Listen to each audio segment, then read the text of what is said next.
வணக்கம். இன்றைக்கி பீன்ஸ் உசிலி செய்ய போகிறேன். அதுக்கு கடலைப்பருப்பு ஒரு 100 கிராம், 50 கிராம் துவரம்பருப்பு, இது ரெண்டையும் ஒரு 3 மணி நேரம் ஊற வச்சுருக்கிறேன். இப்போ இதை அரைக்கணும், இந்த பீன்ஸை வேக வைக்கணும். எப்படி செய்யலான்னு பார்க்கலாம். தண்ணி நல்லா கொதிக்குது. இப்போ இந்த பீன்ஸை தண்ணியில் கொஞ்சம் நேரம் போட்டு வேக வைக்கலாம். கொஞ்சம் உப்பு, 1 டீஸ்பூன் சீனி போடுறேன். அப்போ தான் பீன்ஸோட பச்சை நிறம் மாறாமல் இருக்கும். கடலைப்பருப்பு, துவரம்பருப்பு தண்ணி வடித்து ரெண்டுத்தையும் ஒன்றா கலந்துக்கலாம். கொஞ்சம் கடலைப்பருப்பையும் துவரம்பருப்பையும் கொஞ்சம் கொஞ்சமாக போட்டு அரைக்கலாம். ஒரு 10 காஞ்ச மிளகாய், ஒரு 10 பல் பூண்டு, கொஞ்சம் சோம்பு, கொஞ்சம் ஜீரகம், கொஞ்சம் கருவேப்பிலை, இது எல்லாத்தையும் போட்டு கொரன்னு அரைச்சிட்டு வந்துடலாம். இப்படி கரகரன்னு அரைச்சிட்டு வந்து இப்படி எடுத்து வச்சுக்கலாம். மிச்சம் இருக்கிற கடலைப்பருப்பையும் துவரம்பருப்பையும் அரைச்சிட்டு வந்துடுறேன்.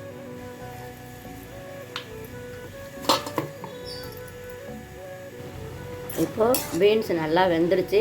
இதை வடிகட்டிக்கலாம்.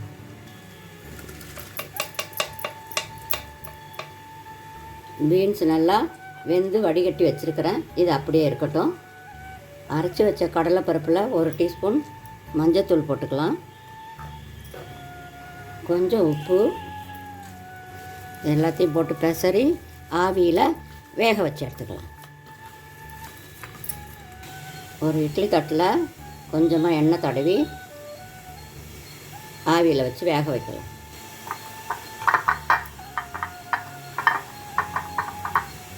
இந்த கடலைப்பருப்பை லேசாக அப்படியே உதுத்து போடலாம்.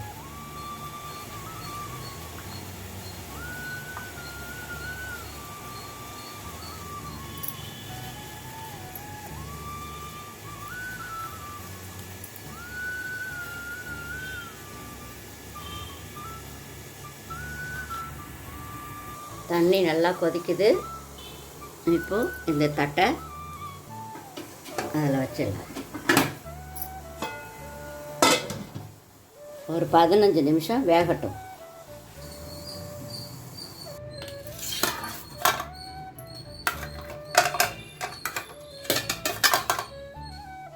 பருப்பு நல்லா வெந்துட்டு இது அப்படியே கொஞ்சம் நேரம் ஆறட்டும். ஆறுனா தான் நல்லா உடச்சி விட்றதுக்கு சரியாக இருக்கும். கொஞ்சம் போல் எண்ணெய், கடுகு, காஞ்ச மிளகாய், உளுத்தம்பருப்பு, இடித்த பூண்டு தோலோட, கருவேப்பிலை, சோம்பு, ஜீரகம், வெங்காயம், கொஞ்சம் கொத்தமல்லி, கொஞ்சம் மஞ்சத்தூள், பெருங்காயம். வெங்காயம் வதங்கட்டும். அதுக்குள்ளார கடலைப்பருப்பை உடச்சி வச்சுக்கலாம். நல்லா ஆறிடுச்சு. இப்போது அதை கொஞ்சம் தூளாக பொலன்னு ஆக்கி வச்சுக்கிறேன்.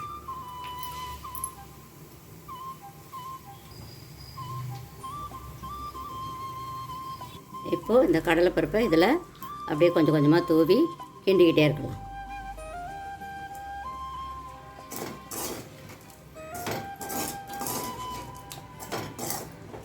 இப்போது வேக வச்ச பீன்ஸை அதில் போட்டுடுறேன். கொஞ்சமாக உப்பு, ஏற்கனவே உப்பு போட்டிருக்கிறேன், அதனால் இப்போதைக்கு கொஞ்சமாக உப்பு.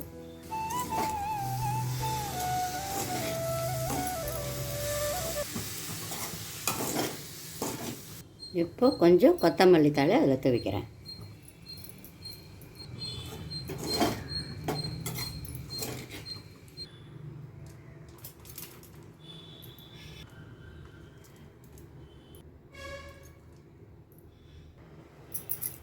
அவ்வளோதான், சுவையான பருப்பு பீன்ஸு உசிலி ரெடி.